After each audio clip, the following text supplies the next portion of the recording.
Good goes everybody, because here we're continuing on the game called The Devil's Whisper. Where were we? Let's see. Damn it, where were we? Made sure to look as enraged as possible as I walked away from her. Maybe that was too impulsive, but at least it confirmed my suspicions that the headmistress was hiding something important. From the hallway, I contemplated the path to my classroom, evaluated the possibility of not going to class for the rest of the day. I nodded and walked in the opposite direction.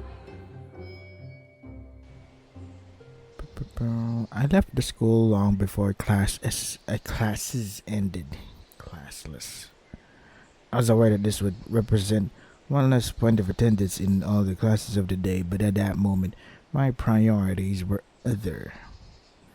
Johan was waiting for me in the car when I left the school. When he saw me, he immediately got out of the car and waited for me to approach him. It's still, little early, don't you think, miss? I can see that. Oh, Johan. You have no idea what happened. Something very unpleasant by the look on your face, I guess. I know it's a little weird for me to ask this of you, under the circumstances, but I need you to take me to a place. Oh, you wish to go to the Asian candy store we were talking about? No, Johan, not to that place. No more Asian candies for me. It was discovered recently that they used plastics in their candies. Typical Asian. cheap assholes. I can say that because I'm Asian. It's a government office. Hey, wait, I feel like I've seen this before.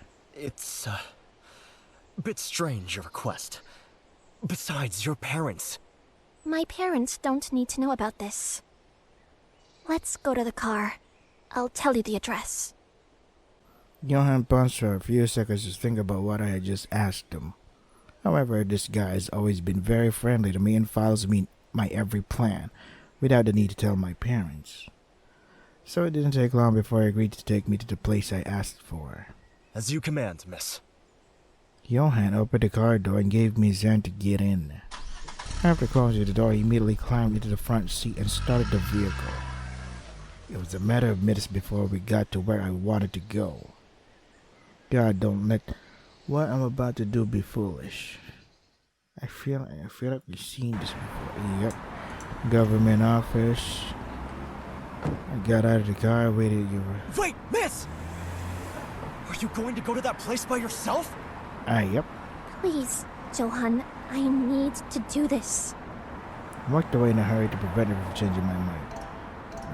I need to consult something in one of the offices. Could you give me access, please? Is there like show skip journal, okay, action. So there's no skip button, which we haven't seen the text before. Let's tell the truth because we already know. Oh, there you go. They didn't want to ask ahead of time. I'd rather they told me. So I made a decision to tell them first what I had discovered. Oh, guys, it's good to see you. You're not going to believe what I just found out. It's just blowing my mind. You see, I was checking to see if there were any security cameras on the road where the incident occurred. And yeah, there are. In fact, they have 24 hours a day, 7 days a week recordings. I had to have to look at the footage from that night. We did run over a person, Lamau. I know this is going to sound crazy, but... The person we ran over was Mr. Harrison. Dun dun dun, Mr. Harrison. Madison looked me straight in the eye, blinking frequently but never taking her eyes off me. Rather than being surprised, she seemed to be somewhat confused. God damn you, fuck you, motorcycle. Holy shit, that's so loud. And indeed, none present seemed surprised by what I had said. To me, this represented an event beyond what my mind could comprehend. It seemed to represent so little to them. Now there had to be something more here. Something so shocking that even the force of the news I had just given them was not halfway relevant in comparison. I waited intently for one of them to respond. The first one to do so was Madison. Huh? I didn't expect that, Claire. Weren't you? For a moment there, I thought, Mr. Harrison is dead, Claire. Jesus, what a news. Miss Gibson called us into her office to tell us they found his body. My pupils dilated as I heard this. This time I felt the world move around me and intense dizziness came over me in surprise. Huh?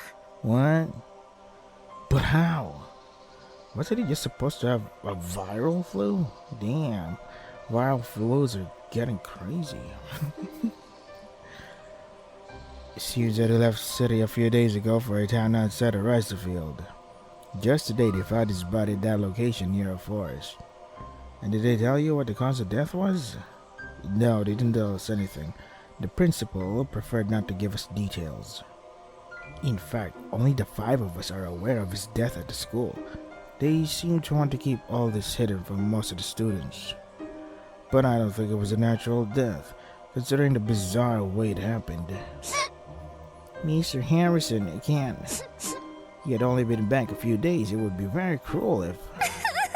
No, that's... Huh? Impossible? We said the same thing. But I've got news for you. That's the cruel, harsh reality. Not for me. Madison, please. Please what, Andrew? Please stop sounding like an asshole. Stop behaving that way. It's not the time nor the place. It's never the place or the time. It's you. You are the problem. It's about time to just goddamn well accept that we're all screwed. Guys, stop it. I really don't want to talk about this anymore. We've been through so much at this point. I just want to go home now. I just want to go home and watch TV. You got it. Okay, I want to get the hell out of here too. Getting sick of this whole situation. I don't see anything we can do at this point. Great. I think this is the first time I agree with everyone else. Guys, don't you realize what this means? What if we were the cause of his death? We get that part, Claire. It was pretty clear to us. I just can't take this anymore. In just a few hours, I feel like I've gotten myself in a situation that I don't understand at all, and it just seems to get worse and worse every day. I know I said we had to do something, but I just don't feel up to it anymore. I want to say, don't be such a crybaby, but nah. Never give up. We can't give up. Why would you do that? We're just gonna stand by and do nothing? We can still do something, guys. Don't leave me alone in this. Claire, just don't. You got it. I understand what you're getting at, Claire, and I agree with you. It's just been a very exhausting day full of heartaches. Tomorrow is the weekend. We'll have a chance to think things over and come in refreshed. I looked down at the floor and stopped listening to what they were saying. They reminded me so much of my parents when they wanted to force me to stop obsessing about something. But I know they weren't my parents. They were my friends.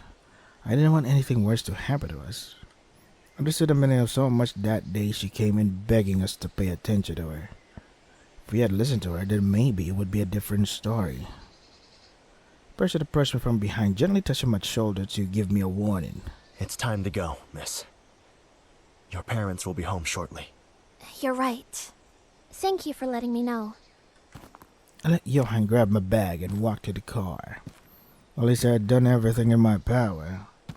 If anything else happened to either of us, I knew it was going to be a burden on my conscience. I was just praying that this little farewell over the weekend would really help us all to think things through. Okay. Knowing that Mom and Dad would probably be home by this time, I mentally prepared myself for what awaited me. A very possible argument for overly silly and irrelevant reasons that would only make us all upset and get us nowhere. Wherever now, oh yeah, I know this part. This part is greeted with a smile and there are no parents around, right? It's a carried conversation. Hmm? Where are my parents? Nope. Of course, haha. We'll skip around this part. Okay, so this is the part where if I choose surrender, I'll die. So take a deep breath. We shall live.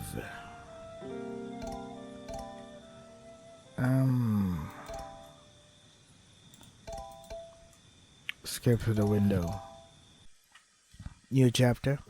Yeah, we're at chapter 4 now. We are making good time.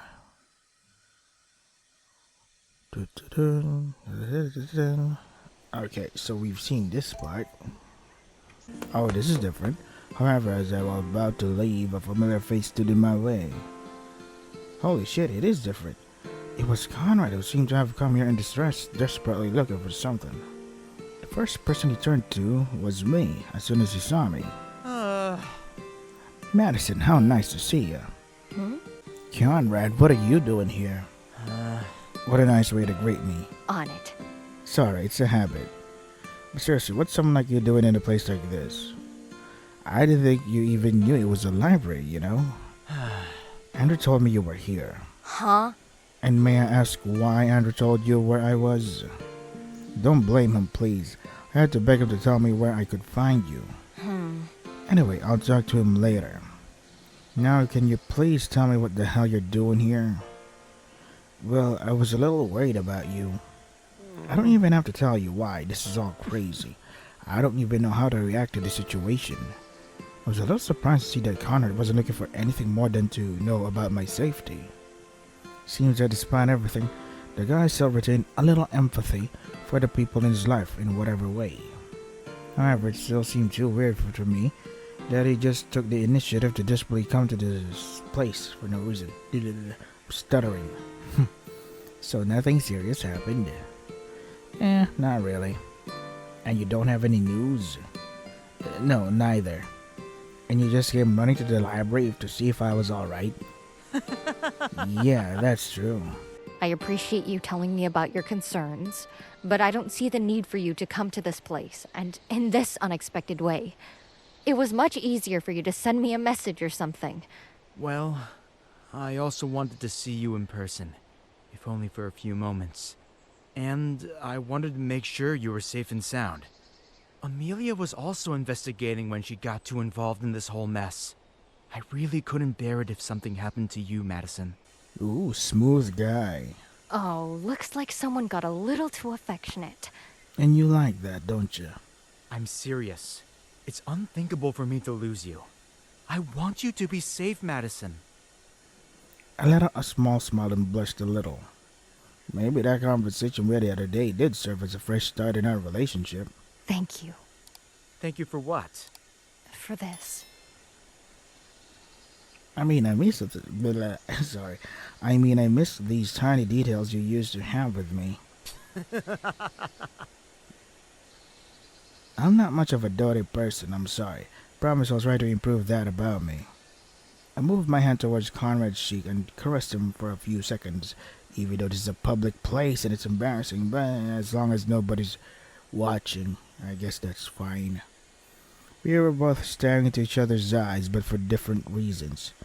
You got some stuff in your eyes. You got them morning stars. I was looking at him with some nostalgia, melancholy, even concern for everything that was going on around us. He only seemed to be interested in enjoying this moment, as irrelevant as it was. Finally approached Conrad, stood on tiptoe, and gave him a little kiss on the cheek. What was that for? Just because. I mean, you are my boyfriend after all. It would be so lame if I wasn't affectionate with you. He's got nuts. Anyway, I'll call you if I have any news or if anything happens, okay? Okay. Take good care of yourself. Please don't spend too much time alone. Let's see, 11. Thank you for being so kind. Promise, I really appreciate your concern for me. I think it's time for me to go. Sure, I'll talk to you later, okay? Conrad slowly walked over to me and gave me a small kiss on my forehead. He looked down at me and gave him a genuine smile as a goodbye gesture. I turned around and walked towards the door, lost in thought and analyzing the curious encounter with Conrad. This day had been very quiet compared to the previous ones, but it was still a very deplorable way to start the week. During school hours, I felt more melancholy than busy, perhaps because of that feeling of loss that hovered around the school, As the news of Mr. Harrison's death spread, let me just take a sip of my coffee. Despite this, I felt mentally drained, as if all my energy had been put into reading that bizarre compilation about witchcraft books and weird stuff. I just wanted to get home and sleep soundly. As soundly as I hadn't since the day we ran over Mr. Harrison. Maybe this was our punishment for having driven him to his death, to be burdened with a tormented and guilt-ridden life for our actions. And for the moment I had nothing else to do, no remedy or solution. So I just had to wait for something to happen, and I really hope it would. And... uh-oh.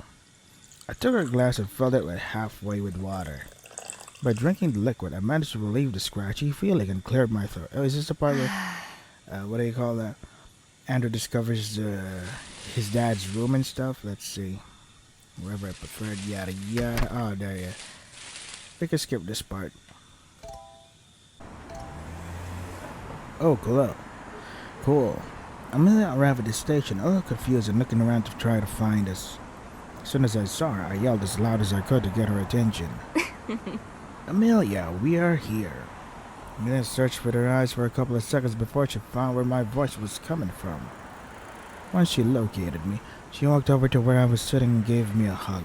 Oh, Madison! It's so good to see you. I was scared for a moment that you weren't here. Why wouldn't we be? Didn't Andrew confirm the plan? No, it's just that it was all so sudden. I even had to tell Dad to drop me off near the station. You don't know what it took to convince him. I had to make him up about a so-called school assignment for the spring festival. On it. Okay, that's it. We didn't come with Mom's permission either. Really? I thought you already had everything coordinated. Truth is that it was a last-minute plan. Andrew was just buying the tickets. Oh, that's good. That'll buy us some time. Amelia and I continued talking for several minutes, waiting impatiently for Andrew to return. And we were at it when our conversation was interrupted.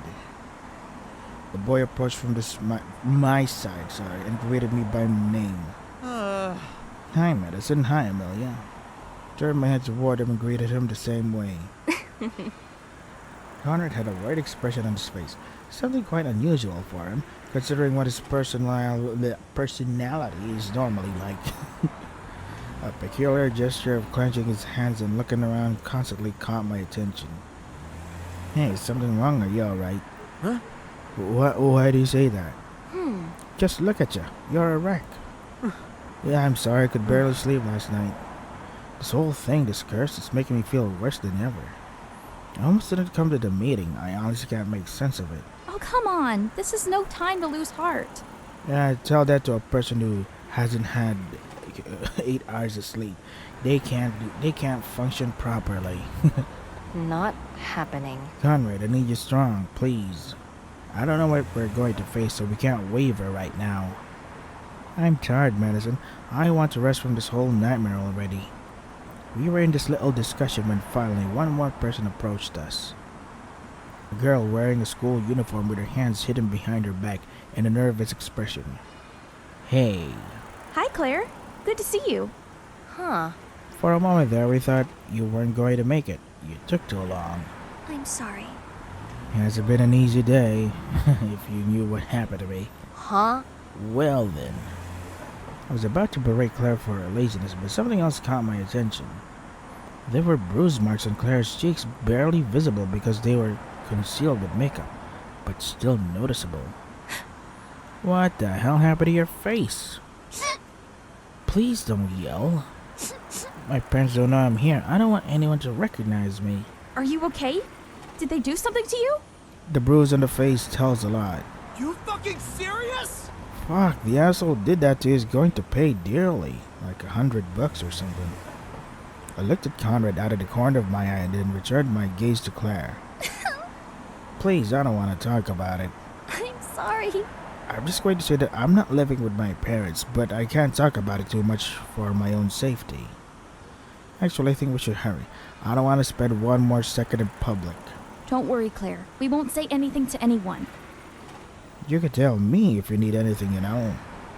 Claire, I know we're not best friends by a long shot, but you really have my full support in dealing with the situation, whatever it is. Claire arched her eyebrows and nodded as she held back her teary eyes. Thank you. Andrew arrived with a moment's notice, brightening the situation with his mere presence. Yeah, well, if the tickets are bought and paid for, not by me, of course I'm gonna light up. I'm gonna be happy. He approached me. He waved with a smile and shook the hand in which he was holding the tickets. You got it. Here are the tickets. Sorry for the wait. God, you took so long. I was starting to get impatient. Yeah, there's a crazy amount of people. I think a lot more of them are traveling for the Spring Festival. Spring Festival? I've forgotten all about that. I looked down as I stared at the tickets, waiting for someone else to continue the conversation. Andrew, how are you doing? Hi there, Amelia. I'm so glad you could make it. You guys. I can't thank you enough for being here.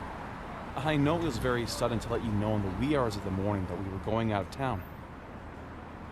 I'm really sorry about that. What I still don't understand is where the hell we're going. It's kind of weird that we're going out of town so suddenly. I know. You don't even have to say it. I also apologize for making this plan seem so weird. It was all my idea. And are you sure we can find anything useful in that place? It's crazy to just leave town like that. Besides, why do you suspect that everything that's happening to us has something to do with that faraway place? I bought the goddamn ticket. We are going to use the goddamn tickets. I don't think this is the best time to run away from this situation. And we don't have any proof that there's even anything important there. I know. Put like that, it seems like what we're going to do doesn't make any sense. But I have suspicions of something that may be at least a clue as to what's happening to us. And I can't confirm it. But Dad also had some particular interest in the tribes in that area. So it may be a starting point. A place through which to pick up some clue. After all, the book we found that night also belonged to the tribes. At least there's a little connection. We were all reluctant to go down such a risky route so far from our homes. Andrew himself seemed to be feeling a little nervous about this expedition as well. Even I myself felt that none of this had any purpose. But we had no choice. We could no longer wait for the situation to magically resolve itself. And that's why we were here, to take action and not let things happen on their own. We were here because our destiny belonged to us and no one else. Train bound for broken ferries approaching. Thank you for using Macmillan code. Something like. We all tried to look. So as we hear the loudspeaker announcement. That's our train. Yeah, looks like it. No shit. Come on. There's no time to waste. Andrew squeezed the tickets tightly as we approached the doors of the train that pulled into the station. Hello, sir. Tickets, please. What the hell? Why is it all crumpled up? Asshole, go buy a new one. Not many people seem to be traveling to the same place as only 2 other people besides us got on the train. That alone indicated a bad omen of the remote place we were headed for. Now we had reached the point of no return. We were in for this adventure. There was no turning back. No turning back. It had been several hours. Wait, I think we could skip this part since we've already seen this. Not a word was uttered by us during the train ride, yada yada. Would you mind if I spent the rest of the ride here? I blinked rapidly as I thought about what to answer him. Of course not. Stay here, please. I laid my head on Conrad's shoulder, hoping for some emotional warmth given the situation around us. Conrad stretched out his arm to allow me to settle more easily, which ended with his hand gently stroking my hair. We remained in the same position for several minutes, just enjoying each other's company. It seems impossible, don't you think? What do you mean? How unreal it all feels. The last time I came to the countryside was when I was a kid. And now I'm coming back to it after all this time? I can hardly believe it. I sighed and remained silent, waiting for Conrad to finish telling me how he felt. However, after several seconds I realized that he wasn't going to tell me more on his own, so it was my turn to ask him about it. So, you like the countryside? Like it? I love the countryside. The trees, the rivers, the forests. It feels like magic. I know this is not the ideal situation to say it, but it gives me a bit of happiness to visit such a remote place. And weren't you just a moment ago completely against going on this journey? Yeah, I know what I said. I don't agree that this is the best course of action, but I don't entirely dislike visiting these places away from the city. It was a weird feeling to have Conrad telling me how he felt. Particularly strange for him being so closed off with his feelings. I guess it's something we're quite alike in. We just open our hearts when we feel its most opportune time. A few minutes later, we settled back in, sitting down normally and abandoning the hugging position. I thought the conversation would end like that, having shared a small moment of intimacy as a couple, but it went much further. I grabbed a boob. Madison, I'm listening. remember what I was talking about the other day? Talking about what? About how I went back to the road and checked to see if the book was still there? Uh-oh, here he comes. Oh, yeah, you mentioned it. Wait a second. Didn't you say something about you touched the book and a ghost appeared or something? Yeah, that's what I was going to tell you. Uh-huh. What about it? Conrad fixed his gaze on me for a considerably long time without even blinking. First, I didn't understand what he was trying to tell me, but it wasn't long before I realized what it was all about. No. No. Don't tell me you kept the book? I did. Well, it's either that or I die. I closed my eyes and frowned when I heard his reply. Tell me you at least have it in a very safe place? I have it with me right now. It's behind my back. I have it in my bag. Hey, nice. Right here. I can dig it out if you want. What? I mean, it's a better place than whatever place it is, right? Couldn't help but bring my palm up to my forehead and complain to him about it. What this guy was doing was crazy, and could pose a source of danger to everyone. Damn it, Conrad. Why the hell did you do that? I'm sorry. I didn't mean to do it, but I couldn't just leave him like that either. But don't you realize how dangerous it could be? It would be even more dangerous if it was somewhere else, like somewhere where we couldn't guard it properly. If our suspicions are true, that damn book is the object that got us into this whole situation, and we're supposed to be trying to get out of it. And on top of that, we're going to that place where they were supposed to use that book to do rituals. See, fellas, I have to edit here because I have to prepare for work now. So this is The Devil's Whisper, Chapter 4. Oh boy, another argument after that sweet moment. If you want to try the game for yourselves, the links are in the description. That is all for today. Stay safe and take care of yourselves.